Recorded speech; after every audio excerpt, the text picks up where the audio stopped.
اهلا بيكم في بودكاست جديد. بودكاست يوم الجمعة عن ذكر هيخليك في قمة النشاط.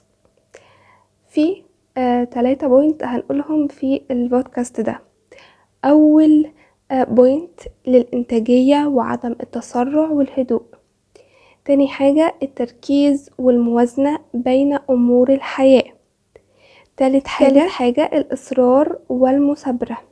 في البداية كده لو حابين تشوفوا الكونتاكت اللي انا هبقى اقدمه ياريت تعملوا لي سبسكرايب، ولو عجبكم المحتوى ما تنسوش تعملوا لي لايك، واتمنى تشاركوني بارائكم في الكومنتات. ياريت كومنت لطيف، وكمان تدوني بعض الافكار او التبس عن البودكاستات اللي انتوا حابين تشوفوها الفترة الجاية.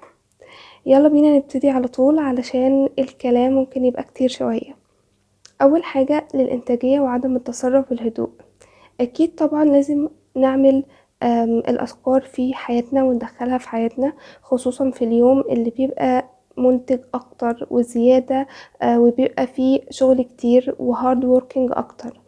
في البداية قبل ما نعمل اي حاجة لازم نسمي. التسمية مهمة جدا جدا، ان احنا نذكر الله قبل ما نعمل اي فعل اصلا، اللي هو بسم الله الرحمن الرحيم بيحل البركة في العمل اللي احنا بنعمله ده. واحنا اصلا المفروض نبقى فاكرين الله في 24 ساعة بتوعنا. فاحنا في بداية الموضوع لازم نقول بسم الله الرحمن الرحيم، ونذكر اسم الله اللي هو الرحمن طبعا والرحيم على اي شيء احنا بنعمله في الحياة. اي شيء، حتى لو احنا ممكن نكون داخلين الحمام نسمي كده في سرنا مفيش مشكلة. بنبتدي شغل ولسه هنشتغل نسمي برضو مفيش مشكلة. لو حابين ان احنا نقعد حتى على الكنبة قبل ما نقعد نمشي ايدينا على الكنبة ونقول بسم الله الرحمن الرحيم. فالموضوع هيخلينا عندنا انتاج اكتر. وعلى فكرة الموضوع ده احنا مش هنلاقي مفعول ليه الا بعد وقت طويل. يعني احنا بقالنا فتره ما نذكرش الله وما بنقولش اذكار اصلا، وفين وفين كده على ما بنقول ذكر معين. فجاه بقينا بنقول وبنستمر على الموضوع ده، هنشوف نتائج حلوه جدا جدا جدا مع الذكر ده. وخصوصا المعلومه دي للبنات، نعمل كل حاجه بمنتهى الهدوء وبالراحه. الحاجه اللي هتاخد مننا ساعه مفيش مشكله ابدا نعملها في ساعه ونص. اي شيء هياخد مننا ساعتين مفيش مشكلة ابدا ان احنا نعمله في ساعتين ونص وياخد 3 ساعات. بدل ما نطلع السلم في 3 دقايق نطلع في 6 دقايق. الهدوء وعدم التسرع هيدينا انتاجية اكبر، وهيدينا رد فعل اهدى من رد الفعل السريع اللي بيعصب الجهاز العصبي وبيخلينا فعلا مش قادرين نعمله على اخر اليوم. خلاص انتاجيتنا قلت، وفي نفس الوقت كمان بقينا بنتسرع اكتر واكتر وعايزين الحاجة تتعمل في اقل وقت. دي مش طبيعة بشرية كأنثى اصلا ان احنا نتسرع في عمايل اي شيء في الحياة كلها. وما تنسيش تسمي طبعا قبل ما تبدأي وتعملي الموضوع ده او اي فعل يعني بتعمليه في حياتك بهدوء. نخش على البوينت رقم 2، والتاني ذكر هيخلينا عندنا تركيز، هيخلينا عندنا موازنة بين امور الحياة. انا عارفة ان الذكر ده ممكن يكون بيطول شوية، بس صدقوني انا شخصيا عندي تجربة رائعة جدا جدا جدا مع الذكر ده ومع الموازنة بين امور الحياة طبعا، لان انا كنت بشتغل في فترة وبساعد ماما في المطبخ. فبالتالي انا محتاجة وقت اطول من المعتاد او اكتر من المعتاد علشان ابتدي اوازن ما بين ده وما بين ده. احيانا انا اصلا ما بلاقيش وقت لنفسي، ممكن ادخل اخد شاور او حتى اعمل اي سكين روتين، اعمل اي شيء له علاقة بالموازنة بين امور الحياة. طبعا انا اول ما ابتديت اذكار الصباح والمساء انا فجأة اليوم بتاعي بقى 48 ساعة من غير ما احس. في بركة رهيبة في اليوم، في تركيز، في نشاط. فجأة بفتكر الشيء اللي انا عاوزة اعمله بمنتهى الهدوء، الاقيني كده فاكراه وانا قاعدة قايمة بعمله بمنتهى الهدوء برضو وبمنتهى البطء. فبالتالي الموضوع اتحسن، ومع الوقت ابتديت ان انا اخد بالي من كذا حاجة وابتديت فعلا ان انا اوازن بين امور حياتية كتير قوي. الذكر ده بنقوله من القرآن الكريم. انا بقول كل الايات من القرآن، ما بقولش غير 3 يعني 3 اشكال من اشكال الدعاء من السنة، لكن الاذكار اللي انا هقولها معظمها من القرآن الكريم. بقول سورة الفاتحة، اسفة سورة الاخلاص، سورة الفلق، سورة الناس مرة واحدة بمنتهى الخشوع والتدبر والتأمل، وبلاش نقولهم 3 مرات، خلينا نقولهم مرة واحدة كويس قوي. بس واحنا بنقولهم مرة واحدة ياريت يبقى زي ما قلت في خشوع، في تأمل، في هدوء، في تركيز، ومع الوقت الموضوع هيبقى كويس معانا.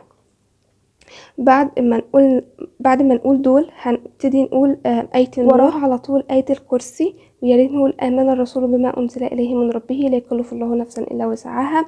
ربنا يعني آخر آيتين في سورة البقرة، اللي هي آخر صفحة في سورة البقرة عموما. من الآيات اللي هتفرق معاكم أدعية التوكل، آية إني توكلت على الله ربي وربكم وما من دابة إلا هو آخذ بناصيتها إن ربي على صراط مستقيم. وفي آية برضو حلوة قوي بنقولها في سورة الكهف كل يوم جمعة، ربنا آتنا من لدنك رحمة وهيئ لنا من أمرنا رشدا، ربي اغفر لي وهب لي ملكا لا ينبغي لأحد من بعدي. كل الآيات دي هتساعدنا طول اليوم إن احنا نبقى مصحصحين، وصدقوني ربنا هيذكركم لأنكم انتوا افتكرتوا الله في اليوم.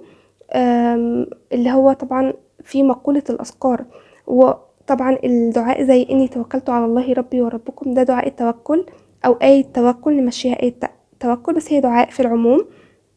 ونقول برضو ربي أوزعني أن أشكر نعمتك التي أنعمت علي وعلى والدي، وربي قد آتيتني من الملك وعلمتني تأويل الأحاديث، فاطر السماوات والأرض أنت ولي في الدنيا والآخرة. قالت نكمل بس الآيات لآخرها.